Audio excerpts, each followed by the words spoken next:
Pada akhirnya, di salah satu stasiun televisi kemarin, ya, Tifa mengaku bahwasanya dia bukanlah seorang doktor. Pada akhirnya udah ngaku di satu-satu nih. Sama seperti Rismond ketika di sidang kemarin, gak berani dia mengaku dokter dari Yamaguchi. Dia hanya mengaku bahwasanya dia lulusan UGM. Apalagi semenjak dia dilaporkan oleh YouTuber Nusantara, dilaporkan oleh Bang Bill Offside, makin kesini makin jarang dia kelihatan di TV. Karena nanti takut ditanyai, kau ini dokter apa bukan? Tapi sebelum kita menuju ke sana, ya, karena memang arah tujuan perjuangan mereka, ya, ingin merusak nama baik Bapak Joko Widodo. Sebelumnya kita perhatikan dulu, ya, cuplikan video di mana Bapak Joko Widodo ternyata bukan hanya dicintai oleh masyarakat yang dewasa, tapi beliau juga dicintai oleh anak-anak. Kita lihat ya. Bapak Jokowi. Aduh. Tahukah kamu, ada satu pemandangan yang jarang terjadi dalam sejarah negeri ini. Anak-anak kecil, bukan orang dewasa, bukan politisi, bukan relawan bayaran. Anak-anak kecil yang menangis. Menangis karena ingin bertemu presiden. Menangis karena tak ingin berpisah. Menangis ketika foto presiden di kelas mereka diturunkan dan diganti. Dan semua itu terjadi di era Joko Widodo. Kenapa bisa begitu? Apa yang membuat seorang presiden begitu dekat dengan hati anak-anak? Bukan karena janji kampanye, bukan karena pidato panjang, tapi karena kehadiran. Ya. Seorang presiden yang datang ke sekolah, yang mau menyapa tanpa jarak, yang membiarkan anak kecil memeluknya tanpa protokol berlapis. Anak-anak tidak mengerti politik. Mereka tidak tahu soal strategi. Mereka tidak paham debat kekuasaan. Tapi mereka tahu satu hal, siapa yang membuat mereka merasa diperhatikan. Saat foto beliau diturunkan dari dinding kelas, bagi sebagian anak, itu bukan sekedar mengganti bingkai. Itu seperti kehilangan sosok yang pernah mereka lihat dari dekat, yang pernah mereka salami, yang pernah mereka panggil dengan penuh semangat. Pak Jokowi. Fenomena ini tidak dibuat-buat, tidak disetting, karena air mata anak kecil tidak bisa direkayasa. Iya. Cinta mereka polos, tulus, tanpa kepentingan. Dan mungkin, itulah warisan yang tak tertulis dalam buku sejarah. Bahwa pernah ada seorang presiden yang bukan hanya dikenal oleh rakyatnya, tetapi juga dirindukan oleh anak-anaknya. Sejarah akan mencatat angka, data akan mencatat pembangunan, tapi kenangan akan mencatat rasa. Dan rasa itu tidak bisa dipaksa. Yakin aku, biar tahu kalian ya, dari sekian banyak anak-anak ini, ya, nggak ada yang ngincar kursi komisaris ini. Nggak ada minta jabatan menteri ini, nggak ada. Jadi artinya apa? Ketulusan anak-anak itu tidak bisa digambarkan dengan kata-kata. Seringkali anak-anak itu mengekspresikan hatinya itu secara spontan gitu loh ya. Kalau kita lihat bagaimana beliau ramah kepada anak-anak, pergi ke Papua, pergi ke Bali, pergi ke Pulau Jawa, pergi lagi ke Pulau Sumatera, ya, tidak pernah luput perhatiannya daripada anak sekolah. Tidak pernah luput perhatiannya daripada anak-anak. Tidak pernah luput perhatiannya daripada anak-anak kecil. Karena apa? Karena beliau tahu bahwasanya, ya, ini anak-anak ini adalah anak-anak yang nantinya akan meneruskan perjuangannya. Coba bayangkan kalian, mana pernah ada presiden yang fotonya ketika diturunkan ditangisi oleh anak-anaknya? Nggak ada. Ditangisi oleh anak murid SD, nggak ada. Iya kan, nggak ada. Iya kan, mulai dari zaman Bapak Soekarno, Soeharto, Gus Dur, apalagi Megawati. Nggak ada tuh video yang menyorot bagaimana mereka menangisi Ibu Megawati. Karena memang sejatinya mereka tidak dipilih oleh rakyat kan. Ada pun juga presiden yang dipilih oleh rakyat kemarin SBY, nggak ada pemandangan seperti ini. Aku bilang sama kalian ya, doa seorang anak terhadap seseorang ya, apalagi anak-anak yang masih polos, belum tahu apa-apa, belum tahu politik ya, belum tahu berakal picik ya, itu mereka doanya itu langsung tembus ke langit. Menurutku, karena apa? Mereka masih polos gitu loh ya, sama diibaratkan dengan doa ya daripada orang tua kita. Polos, orang tua kita selalu mengharapkan yang terbaik untuk anak-anaknya. Begitu juga doa orang tua tembus ke langit ya, mengharapkan yang terbaik untuk anak-anaknya. Begitu juga doa seorang anak kecil ya, berdoa yang terbaik untuk pemimpinnya. Loh, emangnya kalian kira doa anak kecil itu nggak punya kuasa? Punya power. Itu dia. Cuman Roy Suryo, Tifa sama Rismon aja yang nggak suka sama Bapak Joko Widodo. Coba perhatikan, anak-anak yang lain digendong kan, mereka bertiga nggak digendong. Ya udah tua masa pula mau digendong yang bener aja dong. Ya itu dia. Nah, ini dibuktikan dengan ya bagaimana banyaknya orang yang sampai saat ini tidak henti-hentinya datang ke rumah Bapak Joko Widodo. Dengan catatan ya, mau beliau ada di tempat, tidak ada di tempat, orang-orang berbondong-bondong untuk berdatangan ke rumah Bapak Joko Widodo. Seperti kemarin ya, ada yang doa yang diplesetin katanya tahlilan ya, itu Bapak Joko Widodo nggak ada di rumah itu. Bayangkan, mengadakan acara doa bersama Bapak Joko Widodo nggak di rumah. Ini kan hebat.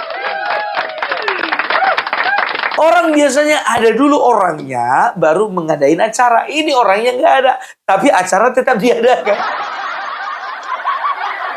Kan begitu, ya kan? Coba bayangkan kalian, sampai berpuluh-puluh bis. Ada kemarin kalau nggak salah, dari mana itu ya? Ya, dari Tuban kalau nggak salah. Dari Tuban itu sampai 70 bis. Tapi karena memang terlalu banyak, dibatasi hanya beberapa bis saja. Ya, oleh salah satu habaib ya dari kota Tuban kalau nggak salah ya. Nah, tapi biar tahu kalian, ini selalu berusaha disangkal oleh orang-orang yang membenci beliau. Dalam tanda kutip, pembela Anies Baswedan atau pembela Megawati. Mereka selalu mengatakan bahwa saya nggak ada itu. Bohong itu. Aku sendiri orang Solo nggak melihat itu.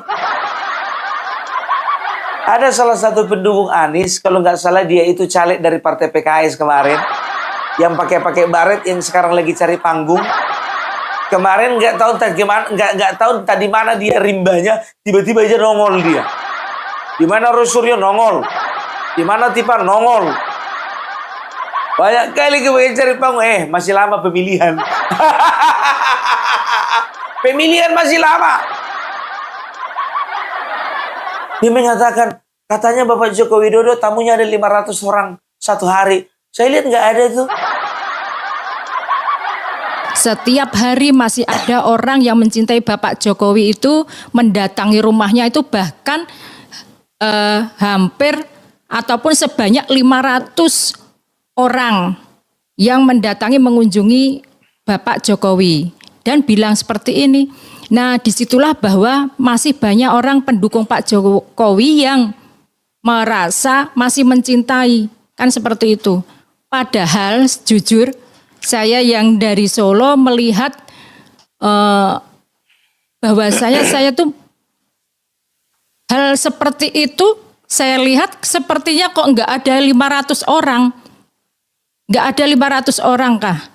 Kan karena hal-hal seperti itu juga diambil dari Masjid Al Zayed. Itu orang dikoordinir, sebetulnya dia nggak tahu arahnya kemana itu. Coba kau lihat dulu ini. Hitung dulu ada berapa orang. Setelah itu ini. Bawa kalkulator, hitung dulu berapa orang. Yang ini. Hitung dulu berapa orang. Saya orang Solo. Saya melihat nggak ada itu 500 orang. Yang ada mereka dari masjid diarahkan ke sana. Guri. Walaupun kau orang Solo, aku nanya, kau di kecamatan mana? Kau di kelurahan mana? RT berapa? RW berapa? Gak usah sosokan lah. Sekarang aku tanya samamu. Aku tanya dulu samamu. Jujur dulu jawab, ya kan? Oke, katakanlah nggak ada nyampe 500 orang. Katakanlah yang datang ke rumah Bapak Joko Widodo itu sehari itu 499 orang yang berbeda. Yang berbeda loh ya. Aku tanya dulu sama kau sekarang. Berapa orang yang sampai saat ini berkunjung ke rumah Anies Baswedan? Berapa orang yang berkunjung ke rumah Megawati? Berapa orang berkunjung ke rumah SBY? Jawab jujur. Uri, baru kemarin sorenya kau sayang. Bagi dia, orang yang menjadi panutan adalah Dokter Tiba dan kawan-kawan. Katanya Dokter Tiba itu adalah Sri Kandi Indonesia. Sri Kandi apa Sri Kaya?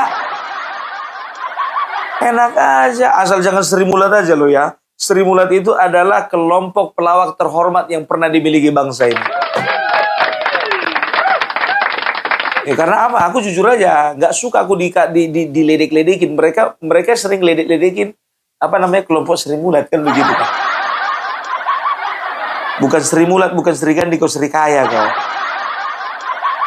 Karena menurut saya itu salah satu perjuangan Bu Tifa sebagai putri bangsa yang luar biasa menurut saya, Sri Kandinya Republik Indonesia.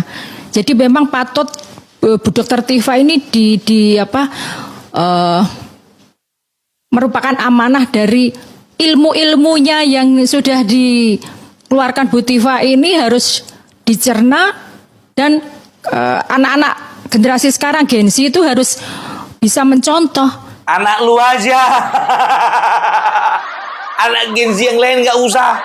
Anak lu aja contoh si Tifa. Enak aja. Apa kau bilang tadi Sri Kandi? Apa sih yang udah dibuat? Cuman gara-gara masalah ijazah ini. Iya, makanya udah dapat gelar dia Sri Kandi. Terus respon siapa? Respon siapa? Rahwana. Terus siapa? Arjuna. Enak kali kau menyematkan nama Sri Kandi kepada seorang Tifa. Masih banyak wanita Indonesia ini yang lebih layak disematkan gelar Sri Kandi daripada Tifa. Kenapa nggak kau aja disebut kalau kau itu Sri Kandi? Anak-anak Gen Z perlu mendapatkan pengetahuan. Pengetahuan apa? Pret, trot. Pengetahuan? Ada aja ya. Sedangkan Tifa jujur aja gue bilang apa yang bisa ditiru dari dia. Sedangkan dia baru ngaku bahwasanya dia bukan gelarnya bukan doktor. Selama ini lawyernya, para pendukungnya, termasuk jenderal-jenderal yang ada di lingkungan mereka mengatakan 3 doktor. Aku nggak tahu si Tifa mengaku dia itu bukan dokter apa gara-gara Rismon hampir ketahuan bahwasanya gelar doktornya palsu yang ada di Jepang sana. Nggak tahu ya. Aku nanya. Diduga palsu, Bung. Nanti kena somasi lagi kau. Oh iya, gelar doktor Rismon yang diduga palsu. Saya itu dalam berbagai macam forum, baik resmi maupun tidak resmi, baik di webinar-webinar, seminar-seminar, di mana saya menjadi narasumber, menjadi pembicara, baik saya bicara di postingan-postingan saya, di berbagai sosial media, di berbagai channel saya tidak pernah satu kali pun menyebut saya adalah seorang dokter, lulusan bla bla bla, tidak pernah. Jadi, kalau STF Driarkara itu mau protes, itu bukan protes kepada Dokter Tifa, tapi harusnya protes kepada www ini, situs-situs ini dong. Mereka itu sama sekali tidak pernah wawancara langsung kepada saya. Mereka tidak pernah sekalipun melakukan verifikasi kepada saya. Oh, termasuk itu ya, jenderal-jenderal itu ya. Termasuk juga lawyer-lawyer dan juga para pendukung kalian ya. Gak pernah verifikasi. Masa sih gak pernah verifikasi kalau kau itu bukan dokter? Kok bisa mereka bilang kau dokter?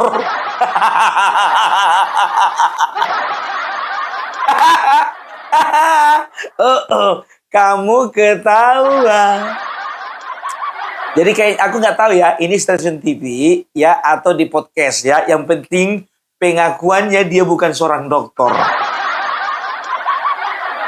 Pantas tahun kemarin tahun 2024 ketika ditanya ya sama Refli Harun, gelar dokter Tifa itu mengatakan gelar doktornya lagi di mana, dari mana kan begitu. Oh, saya sedang menempuh pendidikan, yang satu di luar negeri, yang dua di Indonesia. Ketika ditanya di luar negeri, mulai dari tahun kapan di luar negeri gelar doktornya? Enggak, kita mulai pendidikan di luar negeri itu 2013. 2013. Harusnya udah selesai dong, kan begitu. Dan dia mengatakan bahwasanya kalau di luar negeri itu waktunya fleksibel, tergantung saya.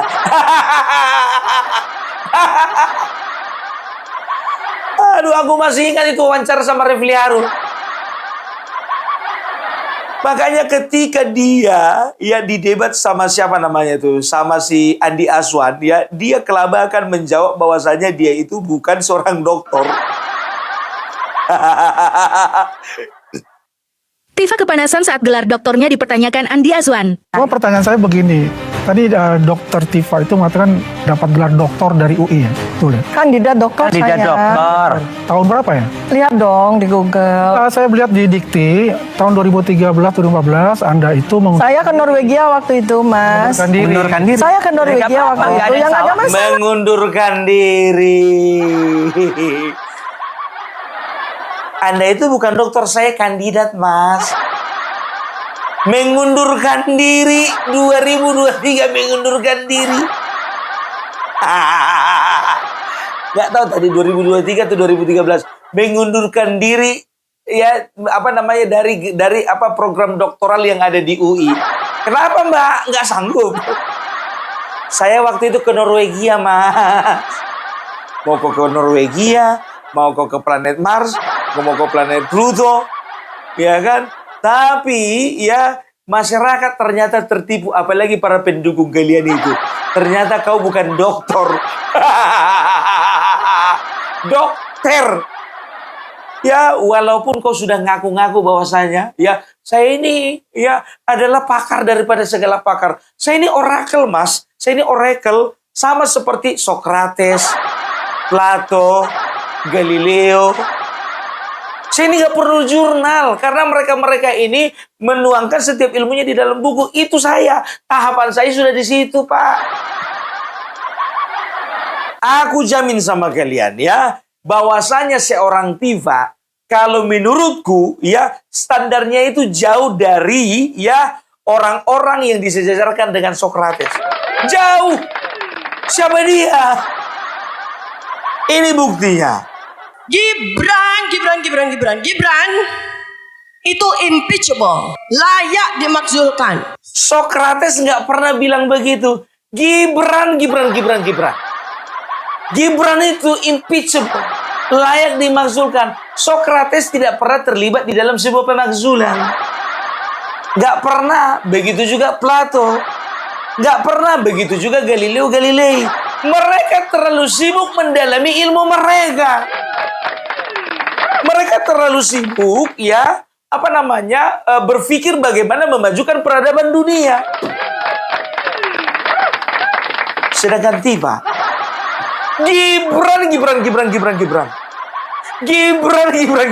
Gibran. Suka kali menaikkan standar diri. Kalau menaikkan standar diri itu jangan jauh-jauh lah. Langsung ke Socrates, Plato, Galileo Galilei. Sebentar lagi John F. Kennedy, sebentar lagi Abraham Lincoln, Abraham Samad. Sebentar dulu, Bung. Kalau John F. Kennedy sama Abraham Lincoln, betul itu tokoh internasional itu, Bung. Abraham Samad. Oh, iya ya. Siapa itu ya? Gibran. Ngaku-ngaku kau sebagai Plato, Socrates. Bikin malu. Aduh. Khususnya sebagai peneliti itu ada jurnal Scopus yang terindeks Scopus, sehingga nanti bisa dicek kemudian di Scopus di website seperti itu. Nah, pertanyaan kami itu sederhana, kalau memang saksi ahli sebagai peneliti dan menyatakan sebagai peneliti, apakah kami bisa kemudian menjadi buku di data-data di website yang terindeks Scopus? Jadi pertanyaannya adalah pernah terlihat di Scopus berarti